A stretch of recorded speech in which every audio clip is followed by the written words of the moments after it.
The IRONMAN 70.3 World Championship is the pinnacle event in the global Ironman Triathlon Series. It's coming up in just a few short weeks. Lisa Anderson is here, and she is the volunteer director, and Sharon Goforth is the volunteer captain.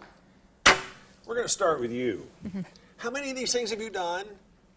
How many triathlons and Ironman races have you competed in? I've done 120 triathlons, but I've done 5 full on-distance triathlons and about a dozen half-distance 70.3 races. Wow. What gives you the inspiration to do those? It's fun. It's something a lot of people can't do. Running, biking, and sweating for 20-something miles is not most people's idea of fun. I know it is for a lot of you who do it. It's just amazing the inspiration and dedication it takes to dedicate yourself to even committing to do that, and then actually practice, and then the day of the race, get out there and do it. Where do you find that extra bump of energy?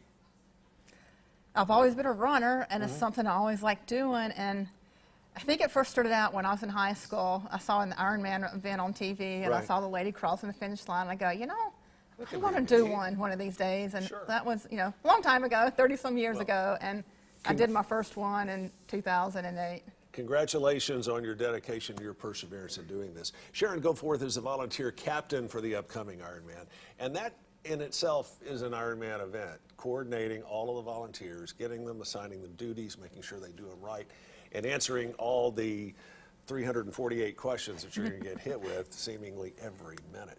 Right. Tell me what else you do in addition to all that as it pertains to the Ironman. Well, we have our areas where we are the captain, and we have our teams, and we try to make sure that they understand everything that potentially is going to happen while they're there doing their duties.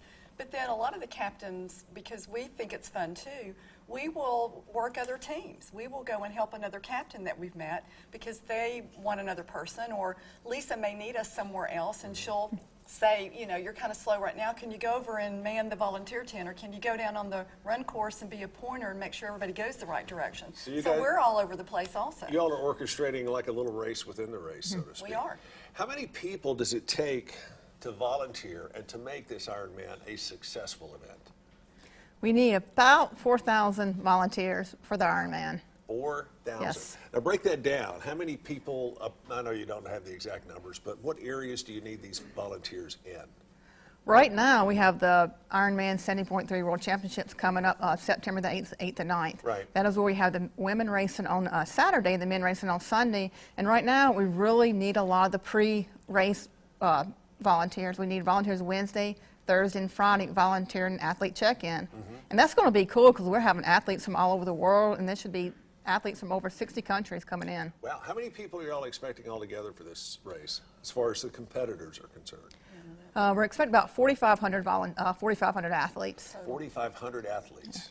Wow, 60 different countries. That's quite impressive.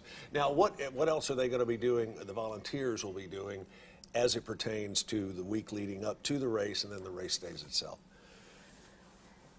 We'll start out with sorting shirts. We'll do packet stuff, and we're doing that on Labor Day, and so we're stuffing bags for the 4,500 plus athletes. We have pre-race swims. Sharon is one of my captains for the Parade of Nations.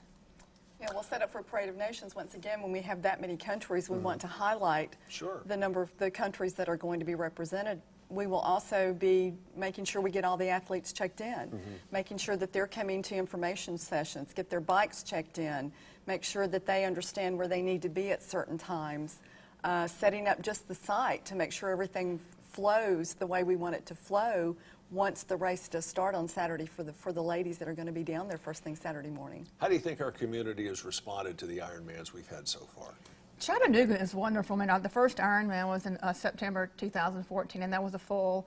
And we had over 4,500 volunteers for that event, and that is the most volunteers at any Ironman event ever. And we had a 97% satisfaction rate that year, which is also the highest satisfaction rate year. And Chattanooga loves volunteers, and we are the volunteer state. That's exactly right. And you don't have to be in Ironman shape to get out and volunteer for this. And you're looking for individuals, you're looking for groups, offices, companies, anybody who wants to get out and volunteer for the day or for the week, they can do that. How do we get in touch with you ladies for volunteering? You get one of these cool shirts like this as a volunteer. You get one of these, of course, but how do we get in touch with you if we have an idea for some volunteer work? We want to get together with a group. Tell us how. Send an email to Lisa Anderson at Chattanooga at IronmanVolunteers.com. And another good point about volunteering is the Ironman Foundation, and they offer grants to groups that volunteer, and over $90,000 is going to be offered to groups who are volunteering in Chattanooga. Wow. $90,000. $90,000. Pretty impressive. Ladies, we'll have you back prior to the event. Sharon, Lisa, thank you so much for coming down and joining us. And again, if you would like more information on how to volunteer for the big race, you can check out the website. We'll have information through our website, and that is WDEF.com.